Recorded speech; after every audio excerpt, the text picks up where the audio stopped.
पिछले एपिसोड में हमने देखा कि टिया अपने अतीत से बाहर आई और नेहा को देखते हुए बोली, शायद क्या वो विवान हो सकता है। उसने मुझसे कहा भी था कि तुमने विवान खुराना को किस करने की हिम्मत दिखाई है। अब तुम्हें इसकी सजा जरूर मिलेगी। फिर वो पूरे कॉलेज टाइम मुझे जहां भी देखता सबके सामने परेशान करता था, चिढ़ाता था, टीस करता था। मुझे कॉलेज में सबसे ज्यादा उसी से डर लगता था। मैं हमेशा उसे भागती थी। ये तो तुम भी जानती हो। नेहा ने टिया के कंधे पर हाथ रखकर उसे शांत करते हुए कहा, ऐसा कुछ नहीं है टिया। मैं जानती हूँ कि विवान तुझे हमेशा कॉलेज में परेशान किया करता था, सबके सामने तेरा मजाक उड़ाया करता था। लेकिन हम ऐसे ही किसी का नाम नहीं ले सकते। कॉलेज में तो ये सब कुछ होता ही रहता है। दीवान कोई आम इंसान नहीं है। खुराना खानदान का इकलौता वारिस है। उसके पापा धनंजय खुराना इस शहर के नामी हस्तियों में से एक है। या चुप हो गई, पर कहीं ना कहीं उसके दिमाग में बार बार विवान का ही नाम आ रहा था। नेहा ने आगे कहा, या मैं तुम्हारे लिए खाना लेकर आती हूँ। पता नहीं तुमने कुछ खाया भी होगा या नहीं। टिया ने उसके हाथ पकड़कर उसे रोकते हुए कहा, नहीं नेहा, मुझे बिल्कुल भी भूख नहीं है। मुझे कुछ समझ में नहीं आ रहा कि अब मैं कहाँ जाऊंगी, क्या करूंगी। नेहा उसके पास बैठकर उसके हाथों पर अपने हाथ को रखते हुए कहा, तुम्हें कहीं जाने की जरूरत नहीं है। फिलहाल तो तुम एक महीने मेरे पास ही रह सकती हो। मेरे मॉम डैड कुछ काम से गांव गए हैं।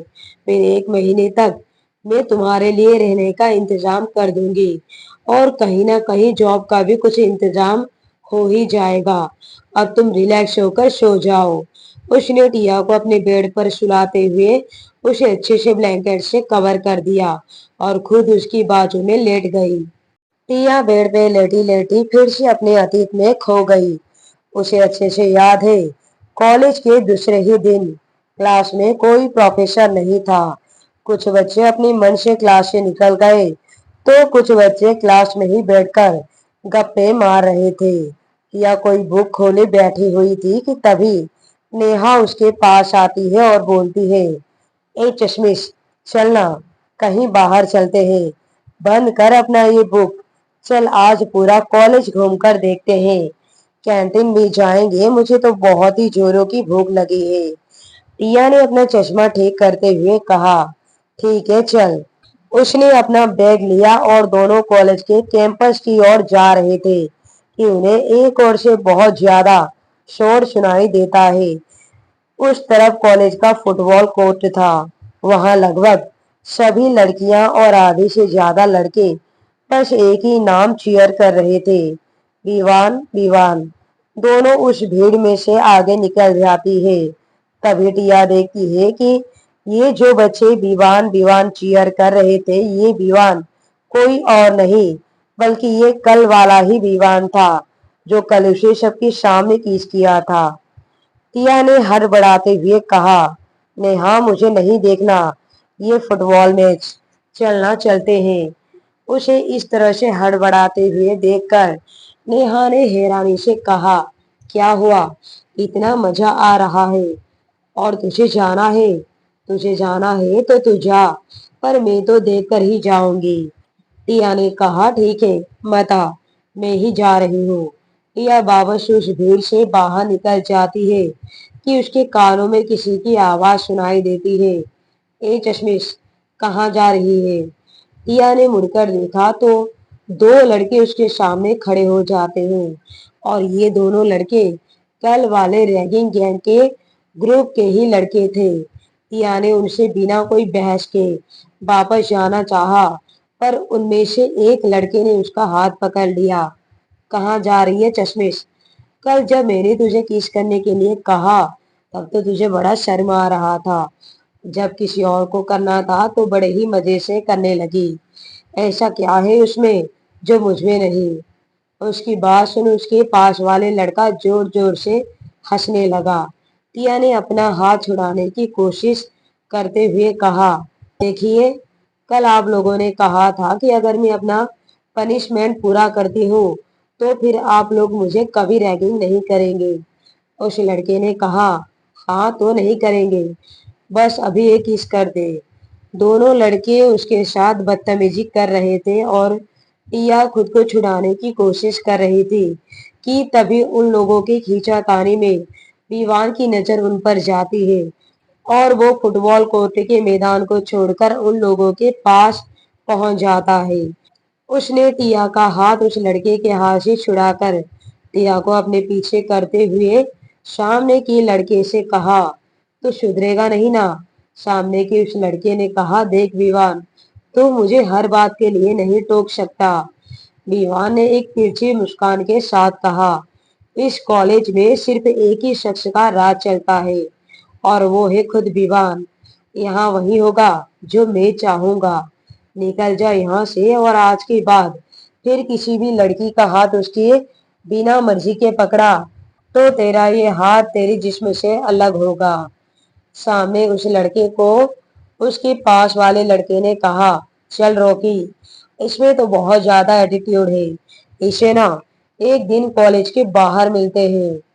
विवा ने बड़े ही लापरवाही में कहा, ये जो एटीट्यूड है ना बेटा, ये पैदाइशी है और जो चीज पैदाइशी होती है उसका मुकाबला कोई नहीं कर सकता।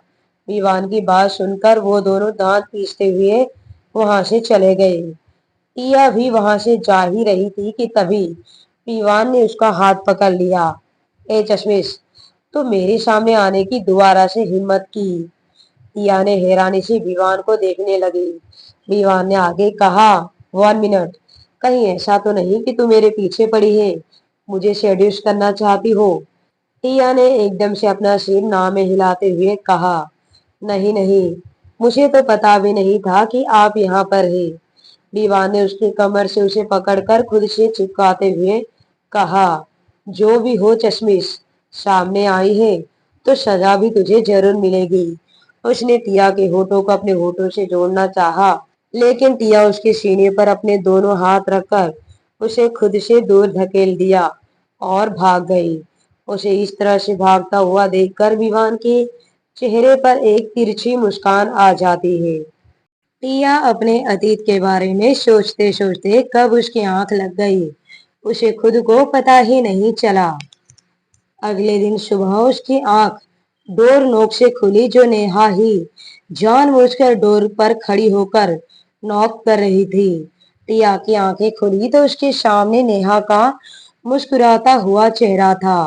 नेहा ने मुस्कुराते हुए कहा, गुड मॉर्निंग डियर, पेश है आपके लिए गर्मा गर्म मसालेदार चाय। टिया झट से उठकर बैठ जाती है। उसने चारों तरफ नजर किया।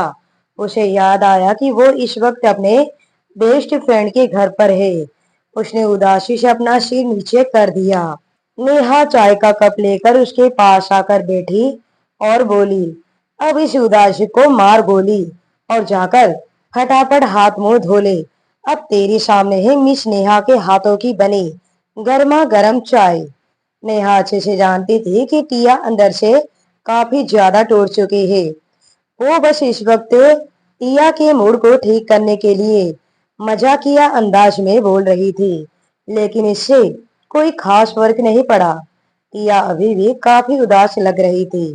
वो अपनी बेड से खड़ी हुई और वॉशरूम चली गई। कुछ ही पल में वो वापिस आई और नेहा के हाथ से चाय का कप लिया। उसने बेबसी से नेहा को देखते हुए कहा, यार मैं इसे कब तक तेरे घर में पड़ी रहूंगी, आज नहीं तो कल तेरे मम्मी पापा आ जाएंगे, तब तो मुझे जाना होगा ना, कुछ समझ में नहीं आ रहा क्या करूं। नेहा ने कहा, रिलैक्स यार, मैं हूं ना, अभी तो तू 1 महीना बेफिक्र होकर यहाँ रह सकती है। मेरी एक फ्रेंड है जो अभी फॉरेन में रह रही है, मैं उससे बात करती हूँ, मुझे उस पर पूरा यकीन है कि वो मेरी बात को नकारेगी नहीं, तो उसके फ्लैट पे रह सकती है, बस एक अच्छी सी जॉब मिल जाए। यहाँ खुराना मेंशन, उस बड़े से आलीशान मेंशन के बाहर एक लंबी कार आकर रुकती है। गार्ड ने तुरंत उस कार का गेट ओपन किया और विवान अपने कोट के बटन को खोलते हुए अपने तेज कदमों से अंदर की तरफ बढ़ा। विवान के फेस पर इस वक्त कोई भी एक्सप्रेशन नहीं था। उसने मेंशन के अंदर कदम रखा तो सामने मौजूद इंसान को देखकर उसके कदम अपनी जगह रुक गए। उसके चेहरे के एक्सप्रेशन सख्त हो गए। दीवान एक तक सामने देखने लगा जहां उसकी दादी सोफे पर बैठी हुई थी, जो उसे ही गुस्से से देख रही थी। उसकी दादी ने अपनी कड़क आवाज में कहा, दीवान, इतना देर क्यों लगा दी यहाँ आने में? दीवान ने उसी एक्सप्रेशन के साथ कहा, दादी, आपने मुझे यहाँ क्यों बुलाया है? दादी ने कहा, मेरे पास आओ। दीवान कुछ सेकंड तक वहीं खड़ा रहा, उन्हें घुरा और फिर सोफे की तरफ अपना कदम बढ़ा दिया। दीवान की दादी ने गहरी सांस लेकर बोली, दीवान बेटे, मैंने तुम्हें यहाँ इसलिए बुलाया है क्योंकि हम चाहते हैं कि आप अपने डैड की बिजनेस को संभालो। साथ ही हमने आपके लिए एक लड़की भी देख रखी है। आप जल्द से जल्द शादी के लिए राजी हो जाइए। और तो और बेटा, आप अपने परिवार से अलग उस वीरान से बिला में अकेले क्यों रहते हैं? आप यहाँ पर हमारे साथ रहेंगे। वैसे भी बहुत ही जल्द आपकी शादी होने वाली है। दीवान बिना किसी एक्सप्रेशन के कहा, आई एम सॉरी दादी, पर मैं आपकी ये बात नहीं मान सकता। मैं बिल्कुल भी शादी के मूड में नहीं हूँ। उसकी बातें सुनकर दीवान की दादी ने कहा, लेकिन क्यों? क्यों तुम शादी नहीं कर सकते? दीवान ने ठंडी आवाज में कहा, दादी, मुझे शादी वादी में कोई इंटरेस्ट नहीं है। फिर आप मुझे शादी के लिए जिद क्यों कर रहे हैं? दीवान के दादी जी ने नाराजगी के साथ कहा, दीवान, ये तुम कैसी बातें कर रहे हो? तुम्हें पता भी है ना कि तुम 24 साल के हो चुके हो। अब शादी नहीं करोगे तो आखिर क्या हमारे उम्र में आकर शादी करोगे? तुम्हारी पढ़ाई भी पूरी हो चुकी है, मास्टर डिग्री भी तुमने हासिल कर लिया है। अब हम चाहते हैं कि तुम अपने डैड के बिजनेस को संभालो और जल्द ही शादी कर लो। विवान ने अपने हाथों की मुट्ठी कसकर बंद कर ली। तभी वहां बैठे विवान के पिता धनंजय खुराना, जो दादी जी के साथ सोफे पर बैठे हुए थे, उन्होंने विवान को देखते हुए कहा, विवान बेटे, तुम्हारे दादी जी बिल्कुल ठीक कहते हैं। अब तुम यहीं पर रहो। ये तुम्हारा घर है। तुम खुराना खानदान के इकलौते वारिस हो, काबिल बेटे हो तुम मेरे। तुम्हारा इससे सबसे अलग रहना कुछ ठीक नहीं लगता। मीडिया पर अगर ये बात फैल गई तो फालतू में वो मिर्च मसाला लगाकर इस बात को खींचने लगेंगे। दीवान यहाँ से बिना किसी को कोई जवाब दिए सीधा ऊपर के फ्लोर अपने रूम की तरफ बढ़ गया। दीवान के जाने के बाद धनंजय जी ने अपनी माँ से कहा, माँ, कभी कभी तो हमें विवान को लेकर चिंता होने लगती है। क्या हमारे लाड़ प्यार ने हमारे दीवान को इतना जिद्दी और गुस्सैल बना दिया है? उनकी माँ कौशल्या जी ने कहा, नहीं बेटे, सच तो यह है कि दीवान को कभी माँ बाप का प्यार मिला ही नहीं। माँ तो बचपन से ही चल बसी और आप भी अपने बिजनेस की दुनिया में बिजी रहते हो। अगर उसे बचपन से अपनी माँ और बाप का प्यार और साथ मिलता तो शायद इतना जिद्दी और कठोर ना बनता। अपनी माँ की बात सुनकर धनंजय ऊपर दीवान के कमरे की तरफ देखने लगे, जिस कमरे में अभी अभी दीवान गया हुआ था। लगभग एक महीने के बाद खुराना अंपायर लॉबी में कई सारी लड़कियां मौजूद थे, जो इंटरव्यू के लिए आए हुए थे, जिन्हें मिस्टर विशाल अग्निहोत्री एक एक करके इंटरव्यू के लिए भेज रहे थे। इस समय एक टैक्सी खुराना एम्पायर कंपनी के बाहर आकर रुकती है। टिया ने टैक्सी से उतरकर टैक्सी वाले को पैसे चुकाए और वो अपने तेज कदमों से कंपनी के अंदर बढ़ते हुए खुद से बोली, ओह गॉड, कहीं मैं लेट ना हो जाऊं, वरना लोग समझेंगे कि मैं पंक्चुअल नहीं हूँ। फिर प्रॉब्लम मुझे ही होगी। वो बड़बड़ाते हुए कंपनी के अंदर गई। वो लॉबी में पहुंची तो उसने देखा कि वहां पर इस वक्त कई सारी लड़कियां मौजूद थे। टिया ये देखकर खुद से बोली, पता नहीं मुझे ये जॉब मिलेगी भी या नहीं, लेकिन अभी मेरे लिए ये जॉब बहुत ही मायने रखती है। जहाँ तक मैंने सुन रखा है, खुराना अंपायर पूरे मुंबई की हाई रेटेड कंपनी है जहाँ पर जॉब की सिक्योरिटी होती है। मेरे लिए ये जॉब पाना बहुत ही बड़ी बात होगी, पर मुझे किसी भी हालत में ये कंपनी में जॉब पाना ही है। टिया अपने रिज्यूम को एक बार फिर से चेक करने लगती है। अभी उसके टर्न आने में बहुत टाइम था। वो सोफे पर बैठ गई और अपने टर्न आने का इंतज़ार करने लगी। कहीं 2 घंटे के इंतज़ार के बाद उसका नंबर आया। टिया ने मिस्टर विशाल को अपना रिज्यूम और फाइल दे दिया।